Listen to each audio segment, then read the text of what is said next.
नारायणं निखिलपूर्णगुणैकदेहं निर्दोषमाप्यतमप्यखिलैः सुवाक्यैः अस्योद्भवादितमशेषविशेषतोऽपि वन्द्यं सदा प्रियतमं नमसन्नमामि।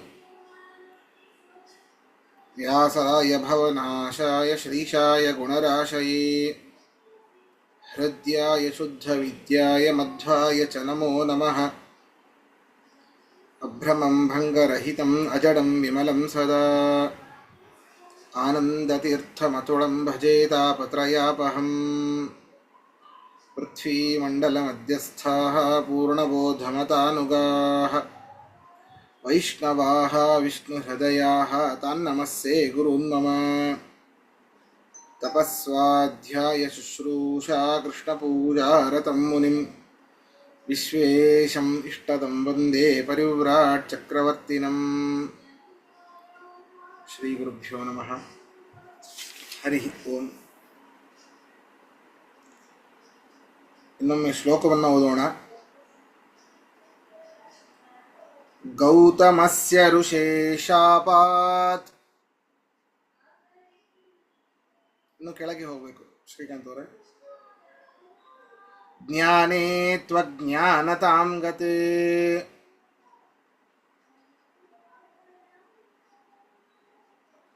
ಸಂಕೀರ್ಣ ಬುದ್ಧಯೋ ದೇವಾಃ ಬ್ರಹ್ಮರುದ್ರ ಪುರಸ್ಸರಾಃ.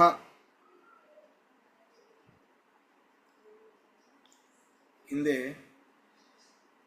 ಒಂದು ಹೇಳಿದ ರೀತಿಯಲ್ಲಿ ಗೌತಮರ ಒಂದು ಶಾಪದಿಂದಾಗಿ ಜ್ಞಾನೇತು ಅಜ್ಞಾನತಾಂ ಗತೆ,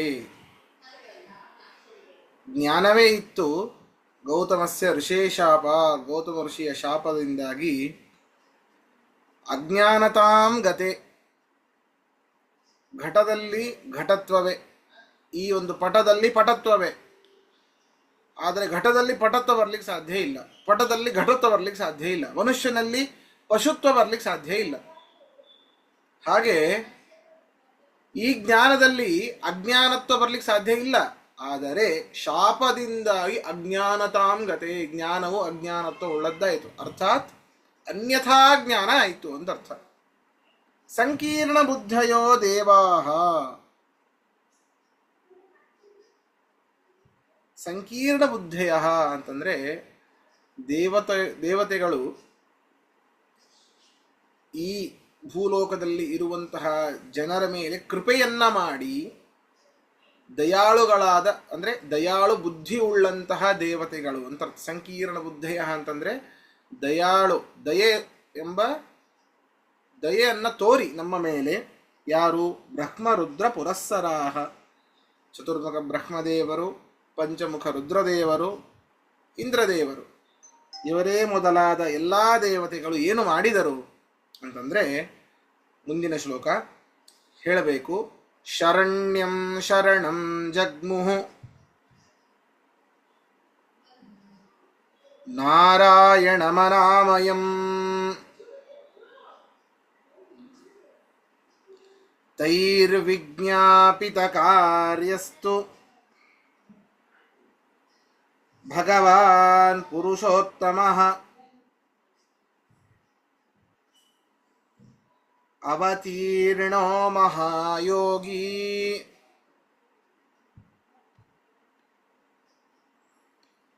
ಸತ್ಯವತ್ಯಾಂ ಪರಾಶರಾತ್ ಉತ್ಸನ್ನಾನ್ ಭಗವಾನ್ ವೇದಾನ್ ಉಜ್ಜಹಾರ ಹರಿಸ್ವಯಂ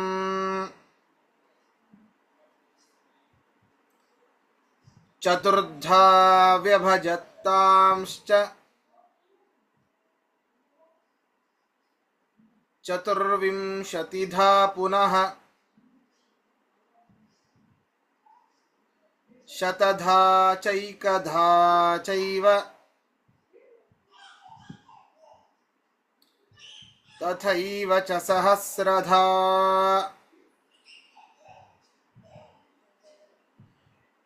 ಕೃಷ್ಣೋ ದ್ವಾದಶಧಾ ಚೈವ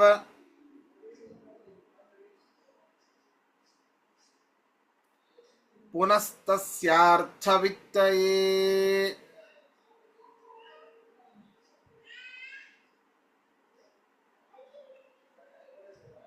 ಚಕಾರ ಬ್ರಹ್ಮಸೂತ್ರಾಣಿ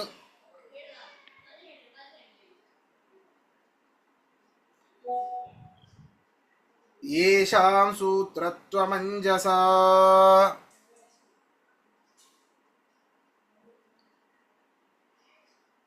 ಹೀಗೆ ಇದು ಸ್ಕಾಂದ ಪುರಾಣದಲ್ಲಿ ಬಂದಂತಹ ವಾಕ್ಯಗಳು ಅಂತ ಆಚಾರ್ಯರಲ್ಲಿ ಕೋಟ್ ಮಾಡ್ತಾ ಇದ್ದಾರೆ. ಅದನ್ನು ಶರಣ್ಯಂ ಶರಣಂ ಜಗ್ಮು ಸಂಕೀರ್ಣ ಬುದ್ಧಯೋ ದೇವಾಹ ಬ್ರಹ್ಮರುದ್ರ ಪುರಸ್ಸರಾಹ. ಜೀವಿಗಳ ಮೇಲೆ, ಅವರು ಜೀವಿಗಳೇನೆ, ಬ್ರಹ್ಮಾದಿ ದೇವತೆ ಸಕಲ ಜೀವಿಗಳೇನೆ, ಅವರು ಕೂಡ ಜೀವೋತ್ತಮರಷ್ಟೇ. ಆದರೆ ಭೂಮಿಯಲ್ಲಿ ವಾಸ ಮಾಡುವಂತಹ ಸಜ್ಜನರ ಹಿತಕ್ಕಾಗಿ ಅವರ ಮೇಲೆ ದಯೆಯ ಬುದ್ಧಿಯಿಂದಾಗಿ ಶರಣ್ಯಂ ಶರಣಂ ಜಗ್ಮುಹು ಅನಾಮಯಂ ನಾರಾಯಣಂ. ಶರಣ್ಯಂ ಶರಣಂ ಜಗ್ಮು, ಎಲ್ಲರನ್ನ ಕಾಪಾಡುವಂತಹ, ಬೇಡಿದವರ ಇಷ್ಟಾರ್ಥಗಳನ್ನು ಪೂರಣೆ ಮಾಡುವಂತಹ ಆ ಅನಾಮಯಂ ಅನಾದಿಯಾದ ನಾರಾಯಣನ್ನ ಶರಣಂ ಜಗ್ಮುಹು, ಶರಣು ಹೊಂದಿದರು. ತೈರ್ವಿಜ್ಞಾಪಿತ ಕಾರ್ಯಸ್ತು, ಆ ದೇವತೆಗಳಿಂದ ಪ್ರಾರ್ಥಿಸಲ್ಪಟ್ಟಾಗ,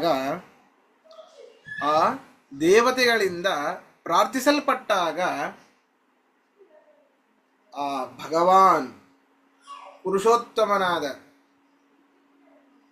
ಅರ್ಥಾತ್ ಅಕ್ಷರಾಗಿಂತಲೂ ಉತ್ತಮನಾದ ಪರಮಾತ್ಮನಾದ ಆ ನಾರಾಯಣ ಸತ್ಯವತ್ಯಾಂ ಪರಾಶರಾತ್ ಅವತೀರ್ಣ, ಅವತಾರ ಮಾಡಿದ. ಯಾರಿಂದ ಅಂತಂದರೆ ಸತ್ಯವತೀ ದೇವಿಯಲ್ಲಿ ಮತ್ತೆ ಪರಾಶರ ಋಷಿಗಳ ಇಬ್ಬರ ಒಂದು ತಪಸ್ಸಿನ ಫಲವಾಗಿ ಅವರು ಬೇಡಿಕೊಂಡಿದ್ರು ನಾರಾಯಣನ ಹತ್ತಿರ, ನೀನೇ ನನ್ನ ಮಗನಾಗಿ ಬರಬೇಕು ಅಂತ. ಆದ್ದರಿಂದ ಅವರಲ್ಲಿ ವ್ಯಾಸನಾಗಿ ಅವತಾರ ಮಾಡಿದ. ಸ್ವಯಂ ಮಹಾಯೋಗಿ ಉತ್ಸನ್ನಾನ್ ವೇದಾನ್, ಆ ವೇದಗಳನ್ನು ಉತ್ಸನ್ನಾನ್ ಭಗವಾನ್ ವೇದಾನ್ ಉಜ್ಜಹಾರ ಹರಿಸ್ವಯಂ, ಆ ವೇದ ರಾಶಿ ಸಮೂಹ ಇರುವಂತಹ ಆ ಒಂದು ವೇದಗಳಲ್ಲಿ ಉಜ್ಜಹಾರ, ಅದನ್ನು ಉದ್ಧಾರ ಮಾಡಿದ ವೇದಗಳನ್ನು. ಆ ಋಗಾದಿ ವೇದಗಳನ್ನು ಉದ್ಧರಿಸಿದ, ಅರ್ಥಾತ್ ಎತ್ತಿ ತೋರಿಸಿದ. ಇದರಲ್ಲಿ ಈ ರೀತಿ ನಾಲ್ಕು ವಿಭಾಗಗಳಿವೆ. ಋಗ್ವೇದವನ್ನ ಈ ರೀತಿಯಾಗಿಯೇ ನಾವು ಪಠನೆ ಮಾಡಬೇಕು, ಯಜುರ್ವೇದವನ್ನ ಈ ಒಂದು ಧಾಟಿಯಲ್ಲಿಯೇನೇ ಪಠನೆ ಮಾಡಬೇಕು ಅಂತ ಸರಿಯಾಗಿ ತೋರಿಸಿಕೊಟ್ಟ. ಮತ್ತೆ ಅದರಲ್ಲಿ ಏನು ಹಿಂದೆ ಹೇಳಿದ್ದೇನೆ, ಏನು 4 ವಿಭಾಗಗಳನ್ನು ಮಾಡಿದ್ದ, ಅದರಲ್ಲಿ ಚತುರ್ಧ ವಿಭಜತ್ತಾಂಚ ಚತುರ್ವಿಂಶತಿಧಾ ಪುನಃ. ಆ ಋಗ್ವೇದದಲ್ಲಿ 24 ರೀತಿಯಾಗಿ, ಯಜುರ್ವೇದದಲ್ಲಿ 101 ರೀತಿಯಾಗಿ, ಸಾಮವೇದದಲ್ಲಿ 1000 ರೀತಿಯಾಗಿ, ಅಥರ್ವಣ ವೇದದಲ್ಲಿ 12 ವಿಭಾಗಗಳನ್ನಾಗಿ ಮತ್ತೆ ಡಿವೈಡ್ ಮಾಡ್ತಾರಂತೆ. ಚತುರ್ವಿಂಶತಿಧಾ ಪುನಃ ಶತದಾ ಚೈಕದಾ ಚೈವ ತಥೈವ ಚ ಸಹಸ್ರದ ಅಂತಂದ್ರೆ ಅದೇ ಸಾಮವೇದವನ್ನ 1000 ವಿಭಾಗಗಳನ್ನಾಗಿ ಮಾಡ್ತಾರೆ. ದ್ವಾದಶಧಾಚ, ಈ ಅಥರ್ವಣ ವೇದವನ್ನ 12 ಬಾರಿ ವಿಭಾಗ ಮಾಡ್ತಾರೆ. ಯಾರು ಮಾಡಿದ್ದು? ಕೃಷ್ಣ. ದ್ವಾದಶಧಾ ಚೈವ ಪುನಸ್ತಸ್ಯಾರ್ಥವಿತ್ತಯೇ.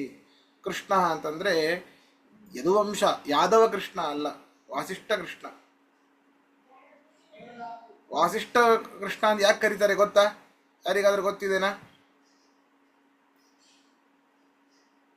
ವೇದವ್ಯಾಸರು ಅಲ್ಲಲ್ಲ, ವೇದವ್ಯಾಸರಿಗೆ ವಾಸಿಷ್ಠ ಕೃಷ್ಣ ಅಂತ ಕರೀತಾರೆ. ವಾಸಿಷ್ಠ ಅನ್ನೋದು ಯಾಕೆ? ಈ ಪರಾಶರರು ವಸಿಷ್ಠರ ಮೊಮ್ಮಗ, ಅವರ ಮಗ ವೇದವ್ಯಾಸರು. ಹೌದಾ? ಆದ್ದರಿಂದ ವಾಸಿಷ್ಠ ಕೃಷ್ಣ ಅಂತ ಇಟ್ಕೊಳ್ಬೇಕು ನಾವಿಲ್ಲಿ, ಕೃಷ್ಣ ಶಬ್ದದಿಂದಾಗಿ. ಅದನ್ನು ಪುನಃ ತಸ್ಯಾರ್ಥವಿತ್ತಯೇ, ಏನು 4 ವಿಭಾಗಗಳನ್ನು ಮಾಡಿದ್ರು ವೇದಗಳನ್ನು, ಮತ್ತೆ ಅದರಲ್ಲಿ ಅನೇಕ ರೀತಿಯಾದಂತಹ ಉಪ ವಿಭಾಗಗಳನ್ನು ಮಾಡಿದರು. ಆದ್ದರಿಂದ ಪುನಃ ತಸ್ಯಾರ್ಥವಿತ್ತಯೇ, ಅದರ ಇನ್ನೂ ಒಳಾರ್ಥಕ್ಕಾಗಿ, ಅದರ ಅರ್ಥ ನಿರ್ಣಯಕ್ಕೋಸ್ಕರವಾಗಿ ತಸ್ಯಾರ್ಥವಿತ್ತಯೇ ಬ್ರಹ್ಮಸೂತ್ರಾಣಿ ಚಕಾರ, ಬ್ರಹ್ಮಸೂತ್ರಗಳನ್ನು ಮಾಡಿದರು. ಈ ಒಂದು ಮಾಡಿದ್ರಿಂದಾಗಿ ಈ ಸೂತ್ರಗಳಿಗೆ ಸೂತ್ರತ್ವವು ಅಂಜಸ. ನೋಡಿ, ಶ್ಲೋಕ ಇರೋದೇ ಹಾಗೆ, ಚಕಾರ ಬ್ರಹ್ಮಸೂತ್ರಾಣಿ ಯೇಷಂ ಸೂತ್ರತ್ವಂ ಅಂಜಸ. ಈ ಬ್ರಹ್ಮಸೂತ್ರಗಳಿಗೇನೇ ಸೂತ್ರತ್ವವು ಕೂಡುತ್ತೆ. ಯಾಕೆ? ಅನೇಕ ಗುಣಲಕ್ಷಣಗಳು ಅದರಲ್ಲಿ ಇದೆ. ಸೂತ್ರಗಳಿಗೆ ಸೂತ್ರತ್ವವು ಯಾಕೆ ಕೂಡುತ್ತದೆ ಅಂತೆ ಅಂದರೆ ಮುಂದಿನ ಶ್ಲೋಕದಲ್ಲಿ ಹೇಳ್ತಾರೆ ಅದನ್ನ. ಇದರಲ್ಲಿ ಪ್ರಶ್ನೆ ಇದ್ರೆ ಕೇಳಿ. ಸೂತ್ರದ ಡೆಫಿನೇಷನ್ ಅನೇಕ ಬಾರಿ ಹೇಳಿದ್ದೇನೆ. ಈ ಒಂದು 3-4 ವರ್ಷ ಆಯಿತು ಪಾಠ ಮಾಡ್ತಾ. ಅದರಲ್ಲಿ ಸೂತ್ರದ ಲಕ್ಷಣವನ್ನು ಹೇಳಿದ್ದೇನೆ ನಾನು. ಅದರಲ್ಲೂ ಈ ಮಧ್ವ ವಿಜಯದಲ್ಲಿ ವಿಶೇಷವಾಗಿ ಹೇಳಿದ್ದೇನೆ. ಯಾರೋ ಬರ್ಕೊಂಡಿದ್ರು, ನೆನಪು ಇಟ್ಟುಕೊಂಡಿದ್ರು, ಅದನ್ನ ಅರುಣ ಅವರು ಅಂತ ಅನ್ಸತ್ತೆ. ಈಗ ಈಗ ಈಗ ಸದ್ಯಕ್ಕೆ ನೆನಪಿಲ್ಲ, ಬರ್ಕೊಂಡಿನಿ, ಅದು ರೆಫರ್ ಮಾಡು. ಹಾ ಸರಿ. ಇದರಲ್ಲಿ ಪ್ರಶ್ನೆ ಏನಾದ್ರೆ ಇದನ್ನ ಇದು ಮೊದಲು 4 ಭಾಗ, ಆಮೇಲೆ ಮತ್ತೆ ಚತುರ್ವಿಂಶತ ಅಂದ್ರೆ 24 ಭಾಗ ಮತ್ತೆ ಮಾಡಿ, ಮತ್ತೆ 1000 ಭಾಗ. ಅಂದ್ರೆ ಅದನ್ನ ಸರಿಯಾಗಿ ನಾವು ತಿಳ್ಕೊಳ್ಬೇಕು. ಅದರ ಬಗ್ಗೆ ನಾನು ಕಳಿಸಿರೋ PDF ಅಲ್ಲಿ ಚೆನ್ನಾಗಿದೆ ನೋಡಿ, ಸರಿನಾ? ಚತುರ್ಧ ವ್ಯಭಜತ್ತಾಂಶ ಚತುರ್ವಿಂಶತಿಧ ಪುನಃ ಚತುರ್ವಿಂಶತಿ ಅಂದ್ರೆ 24. ಚತುರ್ಧ ವ್ಯಭಜತ್ತಾಂಶ, ಮೊಟ್ಟ ಮೊದಲಿಗೆ ಆ ವೇದ ರಾಶಿಗಳಲ್ಲಿ ಚತುರ್ಧ 4 ರೀತಿಯಾಗಿ ವಿಭಾಗ ಮಾಡಿದರು. ತದನಂತರ ಚತುರ್ವಿಂಶತಿಧ, ಮೊಟ್ಟ ಮೊದಲ ವೇದ ಯಾವುದು? ಋಗ್ವೇದ. ಅದನ್ನ 24 ಬಾರಿ ವಿಭಾಗ ಮಾಡಿದರು. ಶತಧ ಋಗ್ವೇದ ಯಜುರ್ವೇದ, ಶತಧ ಚೈಕಧ, ಶತಧ ಚೈಕಧ ಅಂತಂದ್ರೆ ಯಜುರ್ವೇದವನ್ನು 101 ರೀತಿಯಾಗಿ, ಶತ ಪ್ಲಸ್ ಏಕ 1, 100 ಪ್ಲಸ್ 1, 101. ಯಜುರ್ವೇದವನ್ನು 101 ರೀತಿಯಾಗಿ.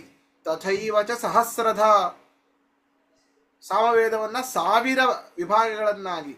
ದ್ವಾದಶಧ ಅಥರ್ವಣ ವೇದವನ್ನ 12 ಬಾರಿ 12 ವಿಭಾಗಗಳನ್ನಾಗಿ ಮಾಡಿದರು. ಅದನ್ನ ಮತ್ತೆ ಅದರ ಅರ್ಥಕ್ಕೋಸ್ಕರವಾಗಿ ಬ್ರಹ್ಮಸೂತ್ರಾಣಿ ಚಕಾರ.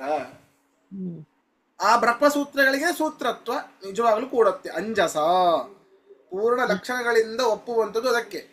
ಹಾಗಾದ್ರೆ ಸೂತ್ರದ ಲಕ್ಷಣ ಏನು ಅನ್ನೋದು ಇಲ್ಲಿ ಆಚಾರ್ಯರು ಹೇಳ್ತಾ ಇದ್ದಾರೆ ನೋಡಿ. ಆಚಾರ್ಯ, ಇನ್ನೊಂದು ಪ್ರಶ್ನೆ ಇತ್ತು, ಕೇಳ್ಬಿಡಿ ಅರುಣ್ ಅವರೇ, ಕೇಳ್ಬಿಡಿ, ಆಮೇಲೆ ಹೇಳ್ತೀನಿ. ಕೃಷ್ಣೋ ದ್ವಾದಶಧ, ಆ ದ್ವಾದಶಧ ಅಲ್ಲಿ ಏನು ಅರ್ಥ? ದ್ವಾದಶಧ ಅಂತಂದ್ರೆ ಈ ಅಥರ್ವಣ ವೇದವನ್ನ ದ್ವಾದಶದ 12 ವಿಭಾಗಗಳನ್ನಾಗಿ ಮಾಡಿದರು.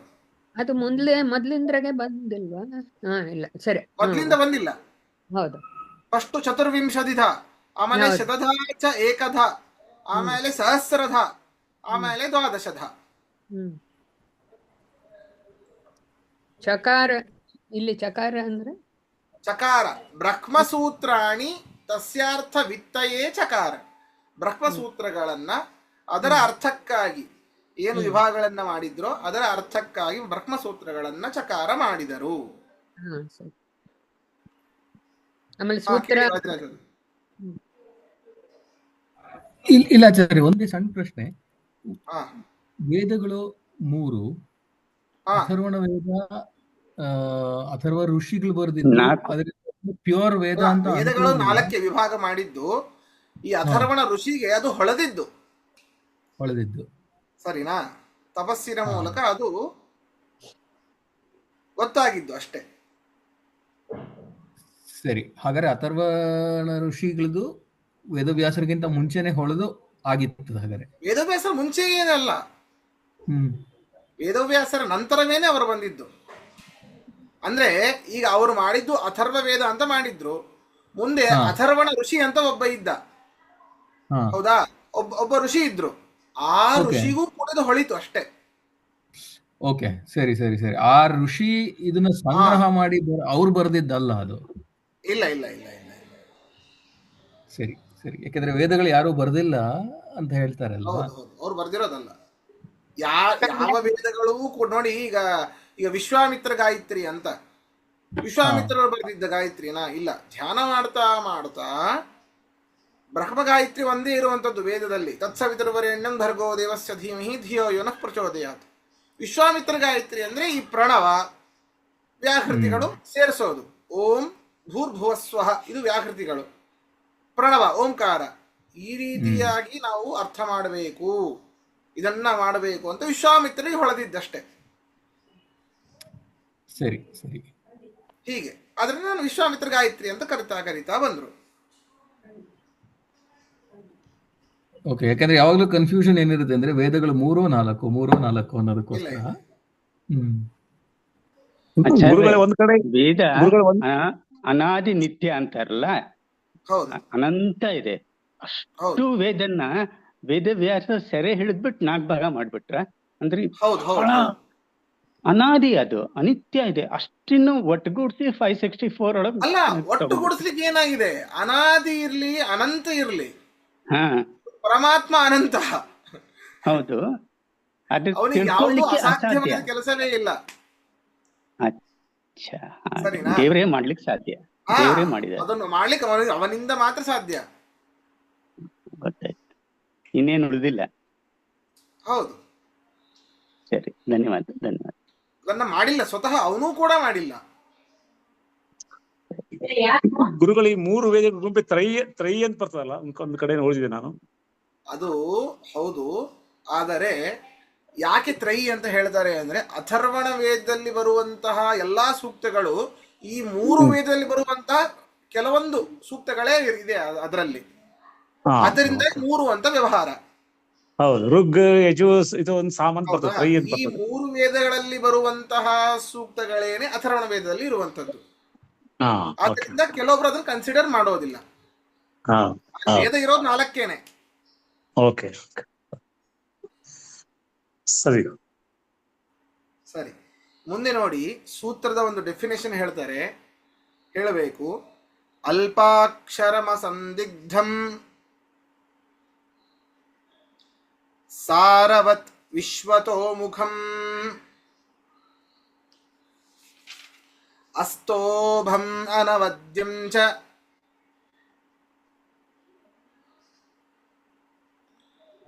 ಸೂತ್ರಂ ಸೂತ್ರವಿದೋ ವಿದುಃ.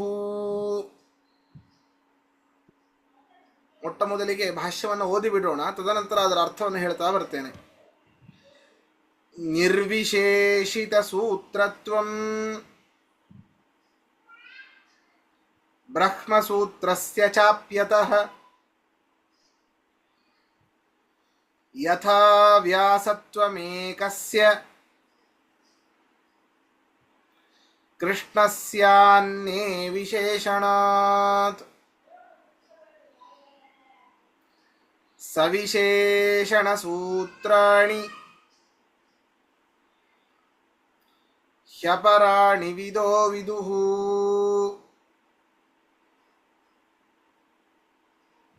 ಮುಖ್ಯಸ್ಯ ನಿರ್ವಿಶೇಷೇಣ ಶಬ್ದೋನ್ನೇಷಾಂ ವಿಶೇಷತಃ ಇತಿ ವೇದವಿದಃ ಪ್ರಾಹುಃ ಶಬ್ದತತ್ವಾರ್ಥವೇದಿನಃ. ಸೂತ್ರೇಷು ಯೇಷು ಸರ್ವೇಪಿ ನಿರ್ಣಯಾಃ ಸಮುದೀರಿತಾಃ ಶಬ್ದಜಾತಸ್ಯ ಸರ್ವಸ್ಯ ಯತ್ಪ್ರಮಾಣಶ್ಚ ನಿರ್ಣಯಃ. ಏವಂ ವಿಧಾನಿ ಸೂತ್ರಾಣಿ ಕೃತ್ವಾ ವ್ಯಾಸೋ ಮಹಾಶಯ ಮಹಾಯಶಾಃ ಬ್ರಹ್ಮರುದ್ರಾದಿದೇವೇಷು ಮನುಷ್ಯ ಪಿತೃಪಕ್ಷಿಷು ಜ್ಞಾನಂ ಸಂಸ್ಥಾಪ್ಯ ಭಗವಾನ್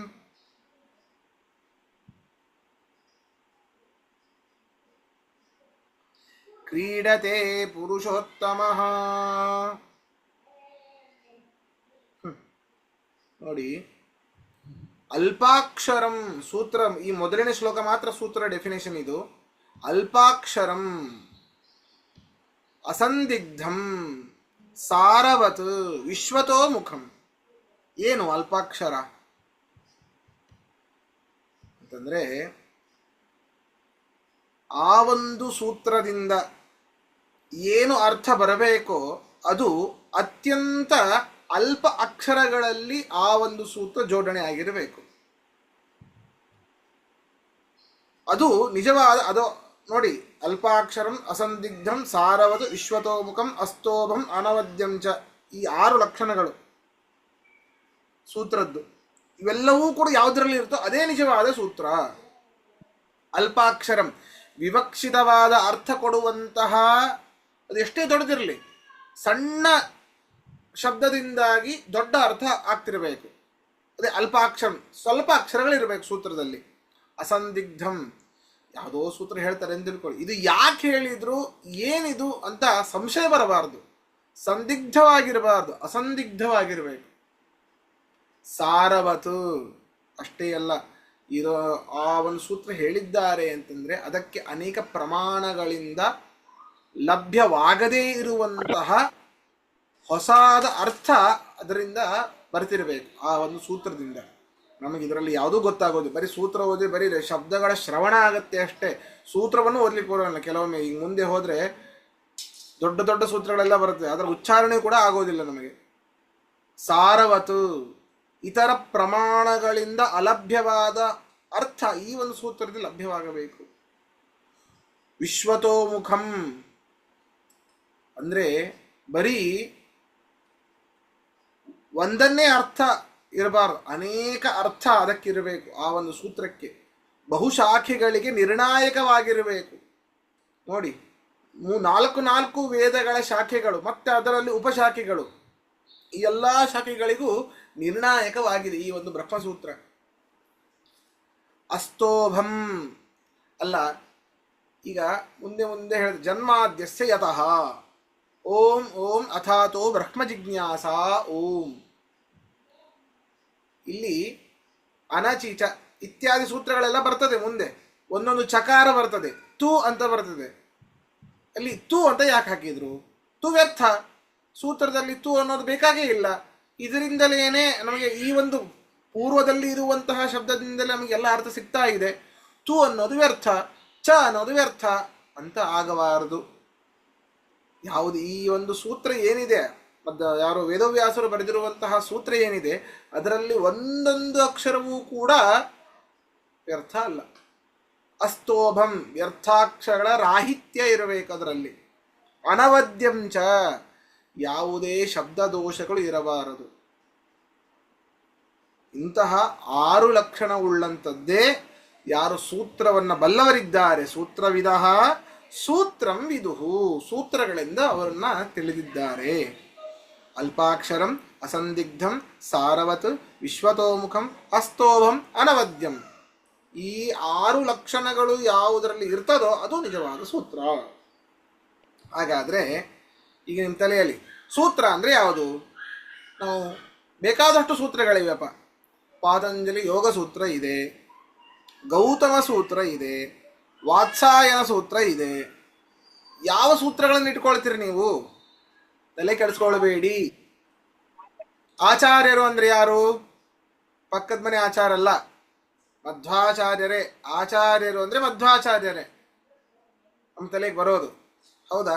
ಅವರೇ ಹೇಗೋ ಅದೇ ಇಲ್ಲಿ ವ್ಯಾಸರನ್ನೇ ದೃಷ್ಟಾಂತವನ್ನ ಕೊಡ್ತಾರೆ. ಸೂತ್ರಗಳು ಅಂತಂದರೆ ಬ್ರಹ್ಮ ಸೂತ್ರಗಳೇ.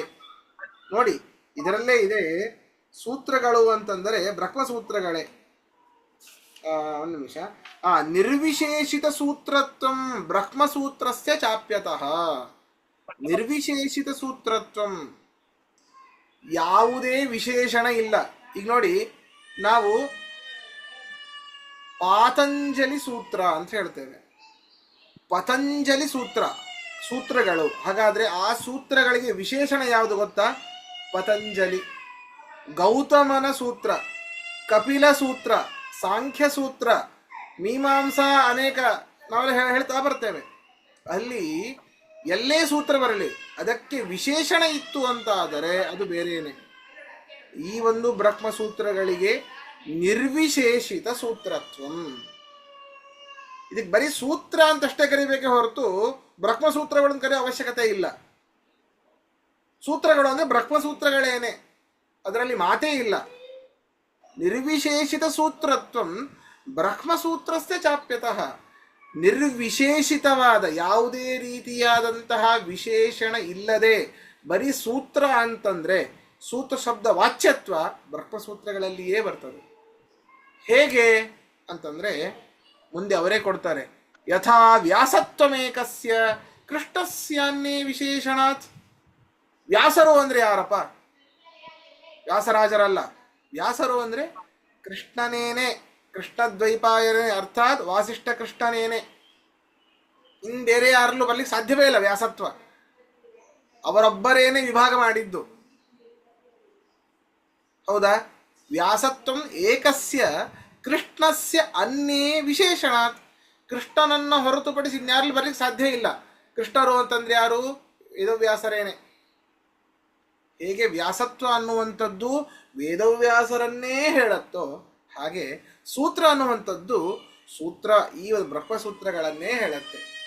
ವ್ಯಾಸರು ಅಂತಂದ್ರೆ ವ್ಯಾಸ ಶಬ್ದ ವಾಚ್ಯರಾದವರು ವೇದವ್ಯಾಸರೇ ಹೇಗೋ, ಹಾಗೆ ಬರೀ ಸೂತ್ರ ಶಬ್ದ, ನಿರ್ವಿಶೇಷಿತವಾದ ಬರೀ ಸೂತ್ರ ಶಬ್ದ ವಾಚ್ಯತ್ವ ಬ್ರಹ್ಮಸೂತ್ರಗಳಲ್ಲಿಯೇ ಬರ್ತದೆ. ಸವಿಶೇಷಣ ಸೂತ್ರಾಣಿ ಹ್ಯಪರಾಣಿ ವಿಧೋ ವಿದುಹು. ಅಲ್ಲಪ್ಪ ಅನೇಕ ಸೂತ್ರಗಳಿವೆ, ಅದಕ್ಕೇನು ಅಲ್ಲ.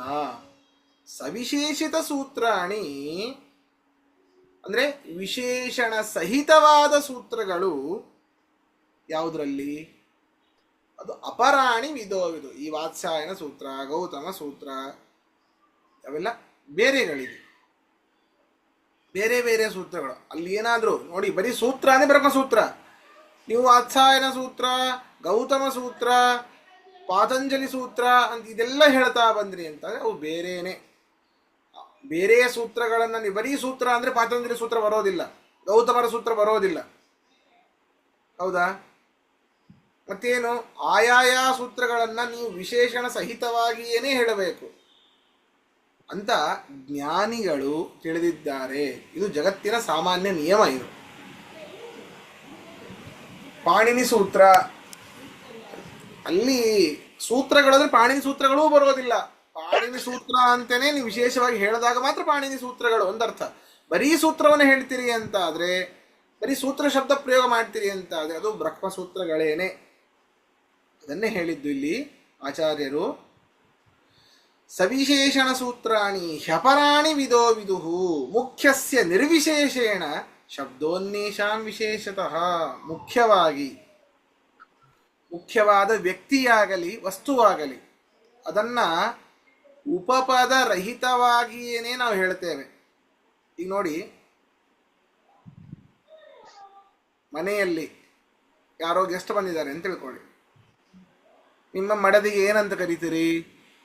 ಏನೇ ಕಾಫಿ ತಗೊಂಬ ಅಂತ ಹೇಳ್ತೀರಿ. ಏನೇ ಶಬ್ದವಾಚ್ಯಳಾದವ್ರು ಯಾರು? ಜಗತ್ತಿನ ಇತರ ಪತ್ನಿಯರ? ನಿಮ್ಮ ಪತ್ನಿ ಏನೇ. ಅದಕ್ಕೆ ಯಾವುದು ವಿಶೇಷಣ ಇಲ್ಲ, ನೀವು ವಿಶೇಷಣ ಹಾಕಿಲ್ಲ, ನೀವು ಸುಮ್ಮನೆ ಹೇಳಿದ್ದು ಏನೇ, ಇಷ್ಟೇ. ಬೇರೆ ಯಾವ ವಿಶೇಷಣ ಇಲ್ಲ, ನಿರುಪಪದ ಇಲ್ಲ ಅದಕ್ಕೆ. ಹೌದಾ? ಅಂತಹ ಆದರೆ ಮನೆಯಲ್ಲಿ ಮುಖ್ಯವಾದವಳು ಅವಳಲ್ಲಿ ಇಲ್ಲದೆ ಹೋದರೆ ಮನೆಯೇ ನಿಂತು ಹೋಗುತ್ತೆ, ಎಲ್ಲ ಕಾರ್ಯಗಳು ಬಂದ್. ಹಾಗೆ ಮುಖ್ಯವಾದವುಗಳಿಗೆ ಮುಖ್ಯವಾದ ವ್ಯಕ್ತಿಯಾಗಲಿ ಮುಖ್ಯವಾದ ವಸ್ತುವಾಗಲಿ ಅದು ನಿರುಪಪದವಾಗಿಯೇನೇ ಅದಕ್ಕೆ ವಾಚ್ಯತ್ವ ಎಂದು ಕೊಡುತ್ತೆ. ಅದಕ್ಕೆ ವಿಶೇಷವಾಗಿ ಇಂತಹ ಪೀಠದವರು ಇಂಥವರು ಅನ್ನೋ ಹೇಳೋದು ಬೇಕಾಗಿಲ್ಲ. ಇಂತಹ ಋಷಿಗಳು ಮಾಡಿರುವಂತಹ ಸೂತ್ರಗಳು ಅಂತ ಹೇಳೋದು ಬೇಕಾಗಿಲ್ಲ. ಅನ್ಯೇಷಾಂ ಸವಿಶೇಷತಃ, ಯಾವುದು ಮುಖ್ಯವಾದ ವಸ್ತು ಆಗಿರ್ತದೆ ಅದಕ್ಕೆ ನಿರುಪಪದವಾಗಿಯೇನೇ ಶಬ್ದದ ವಾಚ್ಯತ್ವ ಕೂಡೋದು. ಅನ್ಯೇಷಾಂ, ಇನ್ನುಳಿದವರಿಗೆ ಬೇರೆ ರೀತಿ ಹೆಸರನ್ನಿಟ್ಟೇ ಕರಿಬೇಕು. ಪಾತಂಜಲಿ ಸೂತ್ರ, ಪಾಣಿನಿ ಸೂತ್ರ, ಗೌತಮ ಸೂತ್ರ ಅಂತಲೇ ಕರಿಬೇಕು. ಅದನ್ನೇ ಹೇಳಿದ್ದಿಲ್ಲಿ. ಮುಖ್ಯಸ್ಯ ನಿರ್ವಿಶೇಷೇಣ, ಮುಖ್ಯಸ್ಯ ನಿರ್ವಿಶೇಷೇಣ ಶಬ್ದ ಅನ್ಯೇಷಾಂ ವಿಶೇಷತಃ, ಅನ್ಯೇಷಾಂ ವಿಶೇಷತಃ ಅರ್ಥಾತ್ ವಿಶೇಷಣ ಸಹಿತವಾಗಿ ಹೇಳಬೇಕು ಅಂತ. ಇತಿ ವೇದವಿದ ಪ್ರಾಹು, ವೇದವನ್ನ ತಿಳಿದವರು ಹೇಳ್ತಾರೆ. ಅಷ್ಟೇ ಅಲ್ಲ, ಶಬ್ದ ತತ್ವಾರ್ಥ ವೇದಿನಃ, ಶಬ್ದಗಳನ್ನ ಅರ್ಥಾತ್ ವ್ಯಾಕರಣವನ್ನ ಸರಿಯಾಗಿ ತಿಳಿದವರು ಕೂಡ ಹೇಳ್ತಾರೆ. ಸೂತ್ರೇಶು ಯೇಷು ಸರ್ವೇಪಿ ನಿರ್ಣಯಾ ಸಮುದೀರಿತಾ, ಈ ಒಂದು ಸೂತ್ರಗಳಲ್ಲಿ, ಯಾವ ಒಂದು ಬ್ರಹ್ಮಸೂತ್ರಗಳಲ್ಲಿ ಏನೇ ಎಲ್ಲ ಸೂತ್ರಗಳ ದೃಢೀಕರಣ ಆಗತ್ತೆ. ಅರ್ಥಾತ್ ವೇದವನ್ನ ತಿಳಿದರೆ ಪರಮಾತ್ಮ ಲಭ್ಯ, ಪರಮಾತ್ಮನನ್ನ ತಿಳಿದರೆ ಸಕಲವೂ ಲಭ್ಯ, ಎಲ್ಲದರ ಜ್ಞಾನವೂ ಕೂಡ ಬಂದುಬಿಡ್ತದೆ. ಆದ್ದರಿಂದಾಗಿ ಈ ಒಂದು ಸರ್ವೇ ನಿರ್ಣಯಾ ಸೂತ್ರೇಷು ಯೇಷು ಸರ್ವೇಪಿ, ಸೂತ್ರೇಷು ಯೇಷು ಸರ್ವೇಪಿ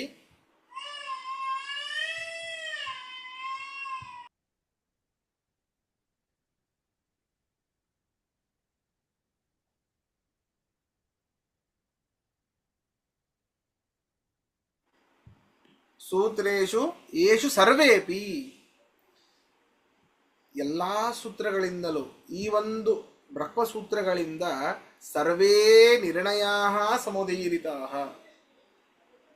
ಎಲ್ಲ ನಿರ್ಣಯಗಳು ಆಗಿ ಹೋಗುತ್ತೆ. ಮುಖ್ಯವಾಗಿ ಇರುವಂಥದ್ದೇ ವೇದ, ಅದರ ನಿರ್ಣಯವೇ ಆಗ್ತಾ ಇದೆ, ಇನ್ನೇನು ಬೇಕು. ಆದ್ದರಿಂದಾಗಿ ಶಬ್ದಜಾತಸ್ಯ ಸರ್ವಸ್ಯ ಯತ್ ಪ್ರಮಾಣಶ್ಚ ನಿರ್ಣಯ, ಈ ಒಂದು ಶಬ್ದಜಾತವಾಗಿರುವಂತಹ ಅರ್ಥಾತ್ ಶಬ್ದ ರಾಶಿ, ವೇದ ಅಂದರೆ ಏನು? ಶಬ್ದಗಳ ರಾಶಿ. ಅಂತಹ ನಿರ್ಣಯಕ್ಕೋಸ್ಕರವಾಗಿ ಯತ್ ಪ್ರಮಾಣ, ಯಾವ ಈ ಬ್ರಹ್ಮಸೂತ್ರ ಪ್ರಮಾಣ ಏನಿದೆ ಅದನ್ನ ಹೇಳಲ್ಪಟ್ಟಿದೆ. ಯಾರಿಂದ? ವ್ಯಾಸಃ ಮಹಾಯಶಃ ವ್ಯಾಸಃ, ವ್ಯಾಸರು ಈ ಒಂದು ಬ್ರಹ್ಮಸೂತ್ರಗಳನ್ನು ಮಾಡಿರುವಂಥದ್ದು. ಏವಂ ವಿಧಾನಿ ಸೂತ್ರಾಣಿ ಕೃತ್ವ ವ್ಯಾಸೋ ಮಹಾಯಶಃ, ಈ ರೀತಿಯಾದಂತಹ ಸಕಲ ನಿರ್ಣಾಯಕವಾದಂತಹ ಶ್ರುತ್ಯರ್ಥ ನಿರ್ಣಾಯಕವಾದಂತಹ ಬ್ರಹ್ಮಸೂತ್ರಗಳನ್ನು, ಈ ಒಂದು ವೇದದಲ್ಲಿ ಬರುವಂತಹ ಇಂತಿಂತಹ ಶಬ್ದಗಳಿಗೆ ಇದೇ ರೀತಿ ಅರ್ಥ, ಅದಕ್ಕೇನು ಪ್ರಮಾಣ? ಬ್ರಹ್ಮಸೂತ್ರ ಪ್ರಮಾಣ. ಶಬ್ದಜಾತಸ್ಯ ಸರ್ವಸ್ಯ ಯತ್ ಪ್ರಮಾಣಶ್ಚ ನಿರ್ಣಯ, ಬ್ರಹ್ಮಸೂತ್ರ ಪ್ರಮಾಣ, ಅದೇ ನಿರ್ಣಯ, ಅದೇ ಅಂತಿಮ, ಅದಕ್ಕಿಂತ ಮಿಗಿಲಾದದ್ದು ಇನ್ಯಾವುದೂ ಇಲ್ಲ ಅಂತ. ಇಂತಹ ಏವಂ ವಿಧಾನಿ ಸೂತ್ರಾಣಿ, ಇಂತಹ ಸೂತ್ರಗಳನ್ನು ವ್ಯಾಸಃ ಮಹಾಯಶಃ ವ್ಯಾಸಃ ಕೃತ್ವ, ಮಹಾಜ್ಞಾನಿಗಳಾದ ಈ ಒಂದು ವ್ಯಾಸರು ಮಾಡಿ, ಆಯ್ತಪ್ಪ, ಇದರ ಜ್ಞಾನ ಯಾರ್ಯಾರಲ್ಲಿ ಇಡ್ತಾನೆ ಪರಮಾತ್ಮ ಅಂತಂದರೆ ಅದನ್ನೇ ಹೇಳ್ತಾ ಇದ್ದಾರೆ. ಬ್ರಹ್ಮರುದ್ರಾದಿ ದೇವೇಶು ಮನುಷ್ಯ ಪಿತೃಪಕ್ಷಿಷು, ಅವರವರ ಯೋಗ್ಯತೆಗೆ ಅನುಸಾರವಾಗಿ ಎಲ್ಲ ಜೀವಿಗಳಲ್ಲೂ ಇಡ್ತಾನೆ. ಬ್ರಹ್ಮ ರುದ್ರ ಆದಿಶಬ್ದದಿಂದಾಗಿ ಯಾರು? ಇಂದ್ರ ಮೊದಲಾದ ದೇವತೆಗಳು. ಮನುಷ್ಯರಲ್ಲೂ ಕೂಡ, ಮನುಷ್ಯೋತ್ತಮರಲ್ಲಿ, ಪಿತೃಗಳಲ್ಲಿ, ಪಕ್ಷಿಗಳಲ್ಲಿ, ಪ್ರಾಣಿಗಳಲ್ಲಿ ಅವರವರ ಯೋಗ್ಯತೆಗೆ ಅನುಸಾರವಾಗಿ ಜ್ಞಾನಂ ಸಂಸ್ಥಾಪ್ಯ ಭಗವಾನ್, ಜ್ಞಾನವನ್ನು ಸಂಸ್ಥಾಪನೆ ಮಾಡಿ ಕ್ರೀಡತೆ ಪುರುಷೋತ್ತಮ ಕ್ರೀಡತೆ, ಆ ಪುರುಷೋತ್ತಮನಾದ ನಾರಾಯಣ ಆ ಜೀವಿಗಳಲ್ಲಿ ಅವರವರ ಯೋಗ್ಯತೆಗೆ ತಕ್ಕ ಹಾಗೆ ಏನು ಜ್ಞಾನವನ್ನು ಸಂಸ್ಥಾಪನೆ ಮಾಡಿ, ತದನಂತರ ಅವನು ಕ್ರೀಡತೆ ರಮಿಸ್ತಾನೆ ಅಂತ ಇದರ ಅರ್ಥ. ಮುಂದಿನ ದಿನಗಳಲ್ಲಿ ನಾವು ಆ ಒಂದು ಸೂತ್ರದ ಬಗ್ಗೆ ನೋಡ್ತಾ ಹೋಗೋಣ. ಸರಿನಾ? ಇವತ್ತಿನ ಪಾಠ ಮುಗಿಸೋಣ. ಶ್ರೀಕೃಷ್ಣಾರ್ಪಣಮಸ್ತು, ಮಧ್ವೇಶಾರ್ಪಣಮಸ್ತು.